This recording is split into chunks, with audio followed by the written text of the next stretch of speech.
Hi friends, this is Nivita. In the video 11th standard physics page number 199 unit 4 work energy power lesson la irukra laws of kinetic energy in perfect inelastic collision. Inelastic collision la வந்து எனக்கு எவ்வளவு kinetic energy வந்து loss ஆகுது அப்படிங்கறத பார்க்க போறோம். ஓகேவா? in perfect ஆன inelastic collision வந்து நம்ம லாஸ்ட் வீடியோல வந்து அதோட அது என்ன அப்படிங்கறது எல்லாமே பார்த்தோம்.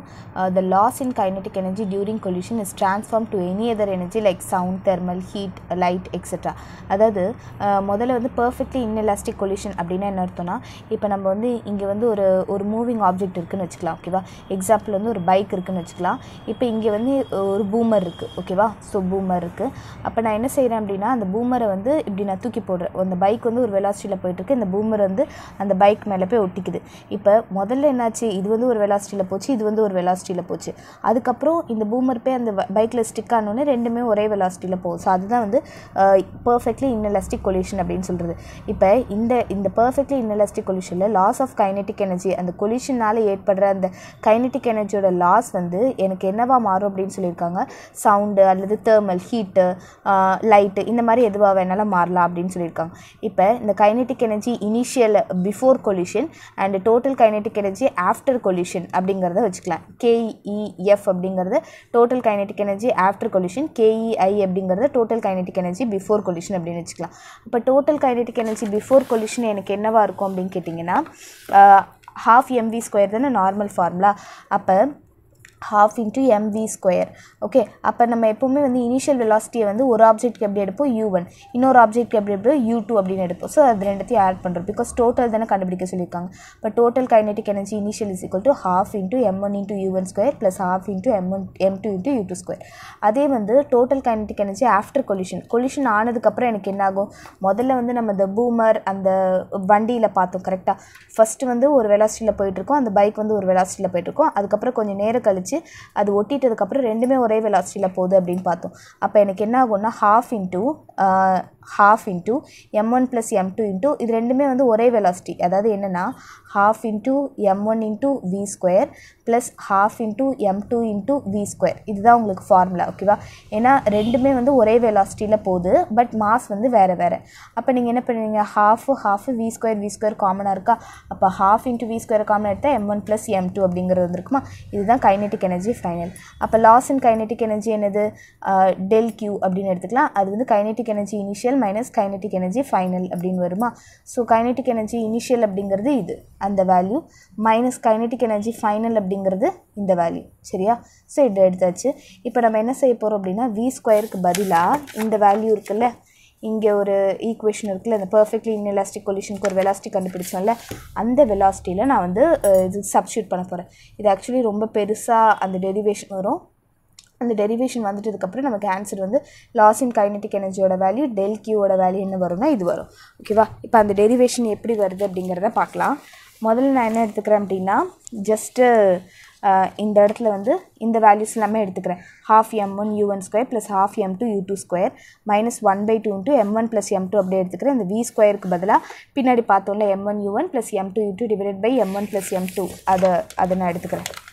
இந்த வேல்யூஸ் இருக்குல்ல, அத b க்கு பதிலா அத நான் சப்ஸ்டிட்யூட் பண்ணிக்கிறேன். அதுக்கு ஹோல் ஸ்கொயர் இருக்கு. கரெக்ட்டா? இப்போ இந்த வேல்யூ அப்படியே வரும், இந்த வேல்யூ அப்படியே வரும். இந்த வேல்யூ இதுல வந்து இந்த ஸ்கொயர் ரூட்டுக்கு வந்து மேலே ஒரு ஸ்கொயர் கீழே ஒரு ஸ்கொயர் அப்படின்னு தனித்தனியா பிடிச்சு எழுதிக்கிறேன். அப்ப எனக்கு என்ன ஆகும்? இந்த m1 plus m1 இங்க இருக்கிற ஒரு m1 plus m1 கேன்சல் ஆயிடுச்சுனா இந்த வேல்யூ அப்படியே வந்திருக்கும், இந்த வேல்யூ அப்படியே வந்திருக்கும். இந்த இடத்துல -1/2 into இதுல வந்து ஸ்கொயர் டேர்ம் அப்படியே இருக்கும். m1 u1 plus m2 into the whole square divided by m1 plus m2 னு இருக்கும். Can you understand? ஓகே. இப்போ அடுத்து நான் என்ன பண்ணிக்கிறேன் அப்படினா இது a plus bd whole square ஃபார்மட்ல இருக்கா? இது a, இது bd whole square ஃபார்மட். அப்ப என்ன எழுதிக்கலாம்? a ஸ்கொயர்னா m1 square u1 square plus இது வந்து m2 square u2 square, a square plus b square plus 2ab னா 2 into m1 into m2 into u1 into u2 அப்படினு வருமா? u1 into u2 அப்படினு வந்திருக்கு. சரியா? ஓகே. இது எல்லாமே அப்படியே எழுதியாச்சு. இத மட்டும் நான் a plus b the whole square ஃபார்மட்ல எடுத்து எழுதிருக்கேன். அடுத்து எனக்கு என்ன ஆகும்? அடுத்தது என்ன அப்படின்னு பார்த்தீங்கன்னா இப்போது இதுக்கு வந்து 1/2 இருக்குது, இங்கே 1/2 இருக்குது, இங்கேயும் 1/2 இருக்குது. ஓகேவா, இது வந்து ஃபுல் டேர்ம். ஸோ இந்த 1/2 நான் வெளியில் எடுத்துடுறேன். பட் இங்கே வந்து எனக்கு கீழே வந்து எந்த விதமான டினாமினேட்டரும் இல்லை. பட் இந்த எல்லா டேர்முக்குமே வந்து கீழே வந்து m1 + m2 அப்படிங்கிற டினாமினேட்டர் இருக்குது. ஸோ அதுக்கு நான் வந்து LCM எடுத்துக்கிறேன். அப்போ எனக்கு என்ன ஆகும், m1 u1² into m1 + m2 plus m2 u2² into m1 + m2. இந்த மைனஸ் இருக்குல்ல, அது வந்து ஒவ்வொரு டேர்முக்குமே உள்ளே போகும். இதில் வந்து எனக்கு பேசிக்காகவே இந்த டேர்ம்ஸ்க்கு எல்லாத்துக்குமே இந்த LCM இருக்குது. ஓகேவா, இந்த ரெண்டுத்துக்கு மட்டும் தான் இல்லை. அதனால தான் வந்து m1 u1² into m1 + m2 plus m2 u2² into m1 + m2 minus m1² u1² minus m2² u2² minus 2m1 m2 into u1 u2 divided by இந்த டோட்டல் வேல்யூ என்னது, நம்ம 1/2லாம் எல்லாம் எடுத்தாச்சுல, இப்போ divided by m1 + m2 அப்படின்றது மட்டும் வரும். இப்போது உள்ள மல்டிப்ளை பண்ணிக்கலாம்.